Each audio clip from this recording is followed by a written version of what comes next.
mislili ste da ste sa preobraženjem završili sve obaveze, oprali greške i već gledate ka jeseni. E pa prevarili ste se. Dok se vrućine polako povlače, a noći postaju svežije, pred nama je dan koji u pravoslavnom kalendaru nosi posebnu težinu. Ali o njemu se malo govori. Sutra je drugi dan preobraženja poznati kao poprazništvo, a na prazničnoj sceni glavnu ulogu ima sveti prepodobno mučenik Dometije. Ono što je posebno zanimljivo jeste da se uz ovaj dan vezuju i sećanja, običaji i narodna verovanja koja mnogi danas više i ne poznaju. Zato nemojte odmah odlaziti jer u nastavku otkrivamo šta zapravo znači poprazništvo preobraženja. Da li je ispravno govoriti o drugom danu preobraženja? Šta se po crkvenom učenju nastavlja posle 19. avgusta? Šta je narod kroz vekove verovao da treba, a šta ne treba raditi? Zašto se i dalje govori o grožđu, plodovima zemlje, promeni vode i prirode? I šta je zaista crkveni običaj, a šta samo narodno predanje? I gde se u svemu tome nalazi sveti Dometije?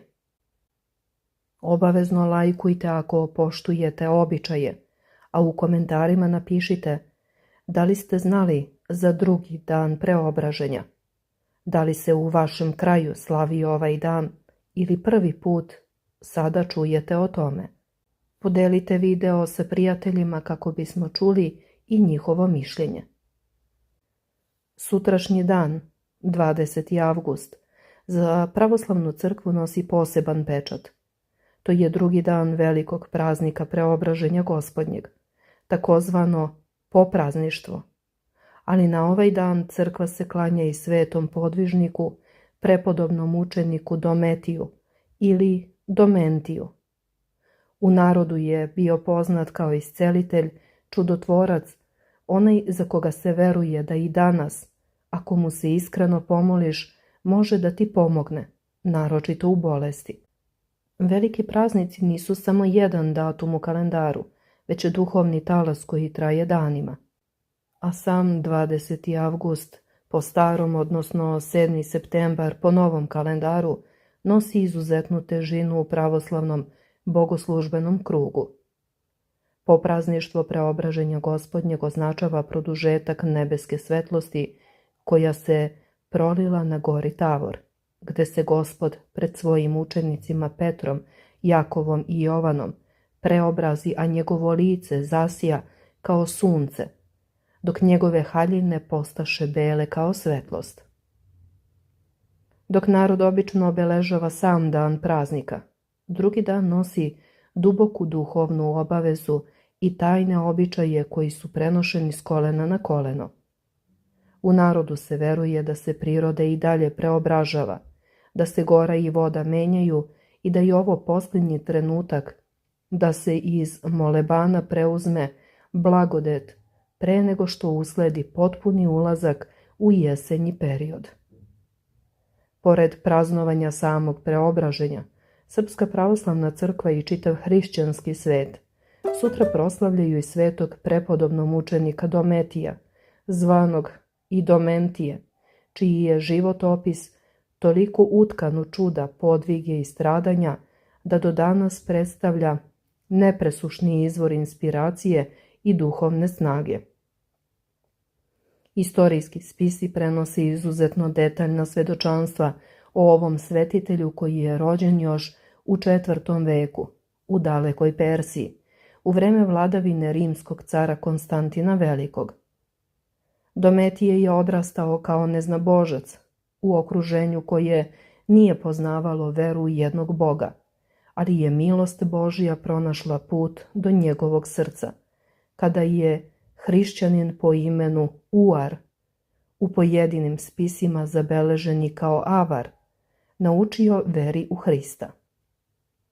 Mladi Dometije je bio toliko duboko pogođen istinom hrišćanskog učenja da je bez oklevanja doneo odluku koja će mu zauvek promeniti sudbinu. Ostavio je svoj paganski život, svoju bogatu rodbinu, svoj dom i sve svetovne počasti radi jedine pravedne vere. Primio je sveto krštenje i otišao daleko od rodnog kraja, u manastir koji se nalazio u blizini grada Nisivije, gde se zamonašio i započeo svoj teški monaški put. U tom bratstvu proveo je izvesno vreme učeći se poslušnosti i smirenju, ali je u njemu plamtela želja za još dubljim monaškim podvigom i potpunim tihovanjem.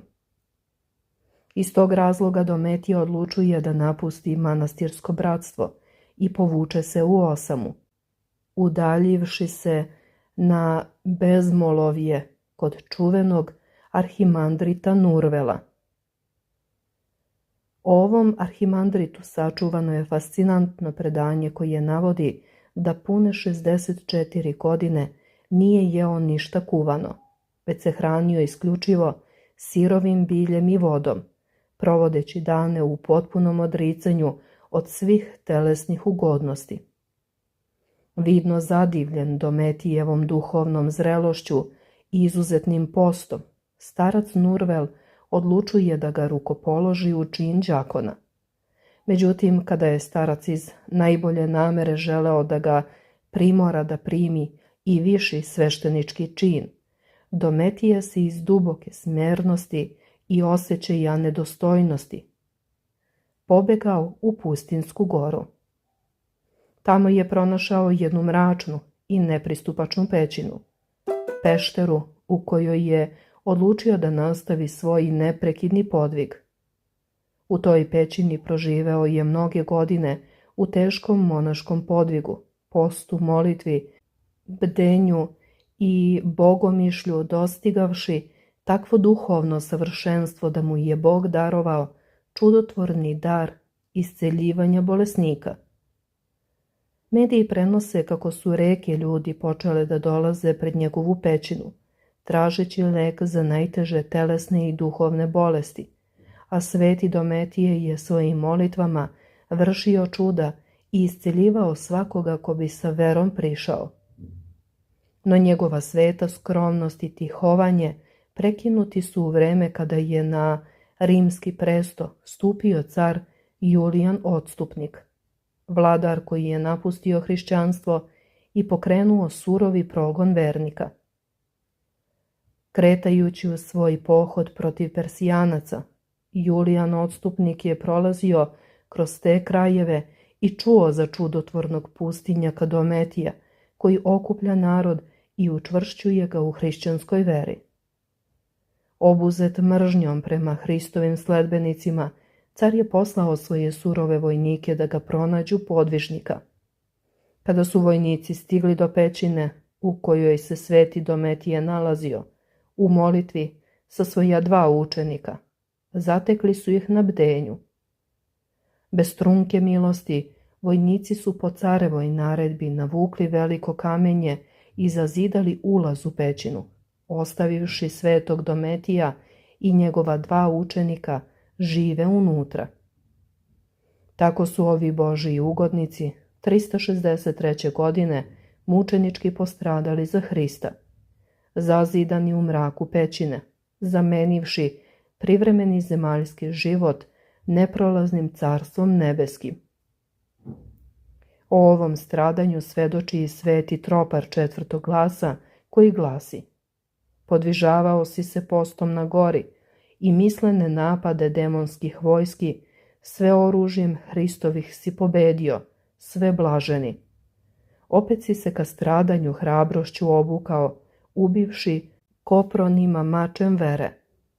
I zbog oboje si uvenčan od Boga, sveslavni prepodobno mučeniče Dometije. U crkvenim knjigama na današnji dan spominju se i drugi veliki svetitelji, čija su imena upisana zlatnim slovima u istoriju crkve. Tu je prepodobni Or, odšelnik Tivaitski, 90-godišnji starac sa dugom belom bradom poput snega, koji je izgledao kao anđeo Božiji i za koga se prenosi da 60 godina nije izrekao ni jednu neistinu. Zabeleženo je da je jednom prilikom, Kada ga je učenik podsjetio da je stigao Vaskrs, izašao napolje, podigao ruke ka nebu i 3 dana proveo u neprekidnoj molitvi bez odmora, objasnivši da je za monaha pravo praznovanje Vaskrsa kada svoj uzvisi i sjedini sa Bogom. Ovi, a i mnogi drugi svetitelji praznuju se u periodu kada traje Velikogospojinski post, jedan od najstrožih postova u pravoslavnoj crkvi, koji priprema vernike za praznik Uspenja Presvete Bogorodice. Zbog toga narodna tradicija nalaže da se na drugi dan preobraženja strogo vodi računa o hrani i ponašanju. Veruje se da na ovaj dan valja rano ustati i izgovoriti molitvu za zdravlje porodice, jer se nebo prema predanju i dalje smatra otvorenim za sve iskrene molitve. Stariji ljudi veruju da se sutra ne valja svađati, niti izgovarati ružne reči, jer sve što na ovaj dan izustite ostaje kao pečat za narednu godinu. Običaj je i da se na ovaj popraznični dan ne rade teški fizički poslovi u polju niti u kući, već da se dan posveti duhovnom miru, odlasku u hram i čitanju svetih spisa.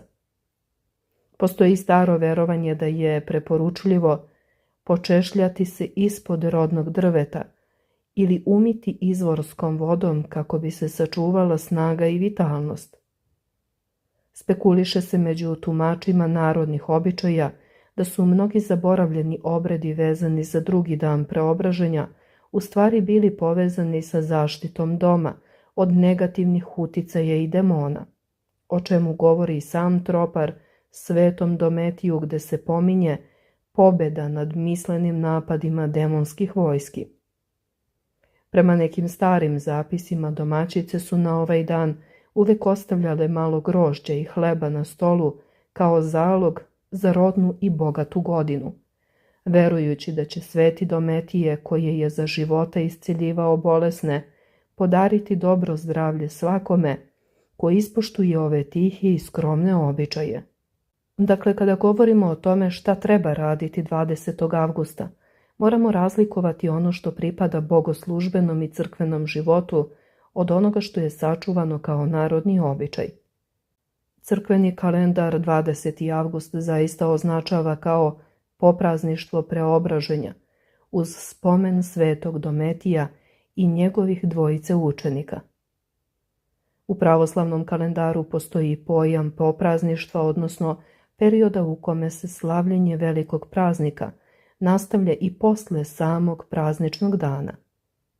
Zato je za sutrašnji dan preciznije reći 20. avgusta je poprazništvo preobraženja Gospodnjeg i praznuje se sveti prepodobno mučenik Dometije.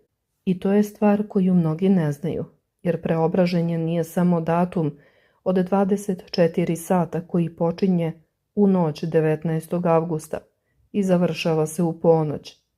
U crkvenoj tradiciji veliki praznici imaju predprazništvo i poprazništvo, pa se njihova tema nastavlja u bogoslužbenom životu.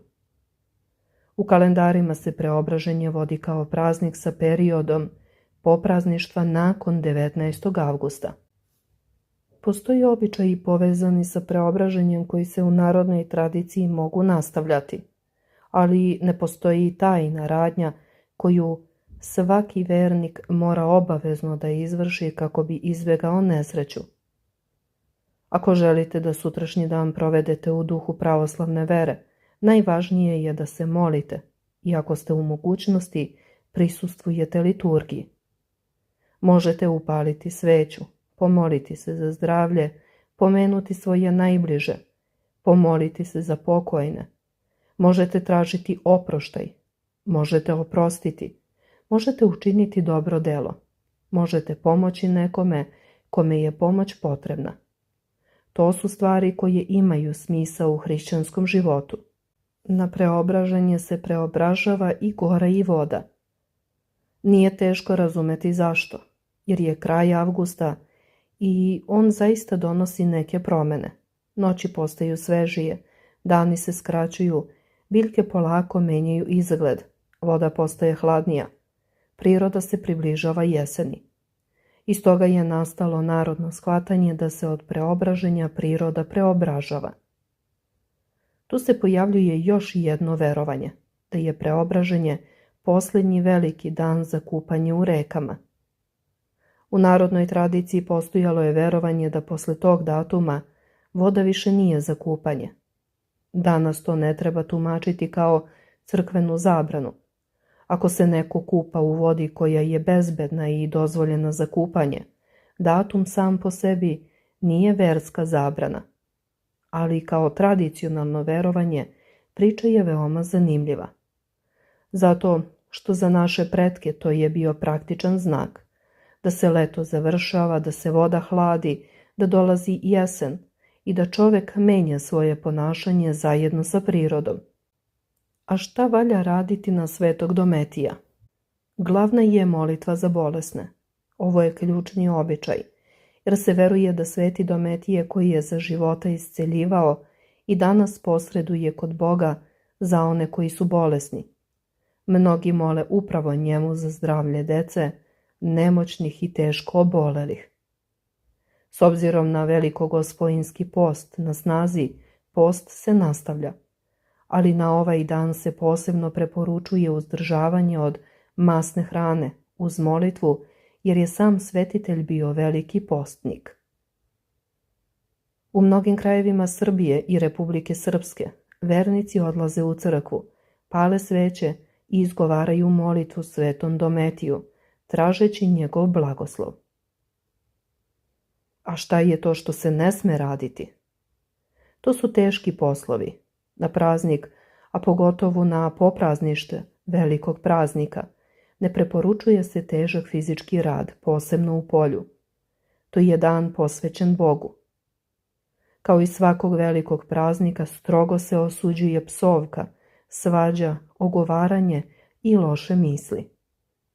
S obzirom da je svetac isceljivao, smatra se velikim grehom ako nekome uskratite pomoć, posebno ako je u pitanju bolesna ili nemoćna osoba. Negde se ovi dani između preobraženja i drugih praznika zovu tavorski. Veruje se da je priroda u ovim danima na vrhuncu i da je blagoslovena, pa se bralo začinsko bilje, bosiljak, ratanjski čaj i mnogi drugi. Za čuvanje kuće od zla, jer je blagoslov tavora sišao na zemlju. Postoji verovanje da ko na ovaj dan ne posluša bolesnog, da mu se to vrati. U nekim selima se veruje da Sveti Dometije otvara oči onima koji su duhovno slepi. Za one koji su do sada mislili da je sve ovo puka sujeverja, znajte, za crkvu je ovo istorijska činjenica. Julijan Odstupnik je zaista vladao od 361. do 363. godine i to je bio posljednji paganski car. On je pokušao da uništi hrišćanstvo i baš u tim danima svetac poput Dometija je bio meta. Neki istoričari spekulišu da je Dometije možda bio prilično poznat, pa je njegova likvidacija bila signal drugim monasima. Ono što je također fascinantno, pominja se i prepodobni Or, pustinjak Tivaitski koji se također pominje 20. avgusta i čiji je podvig na Tivaidi bio sličan. Dakle, nemojte da se zavarate, slava preobraženja nije gotova. Sutra je dan isceljenja, dan kada se otkriva istina o snazi vere. Zapamtite ime, prepodobno mučenik Dometije.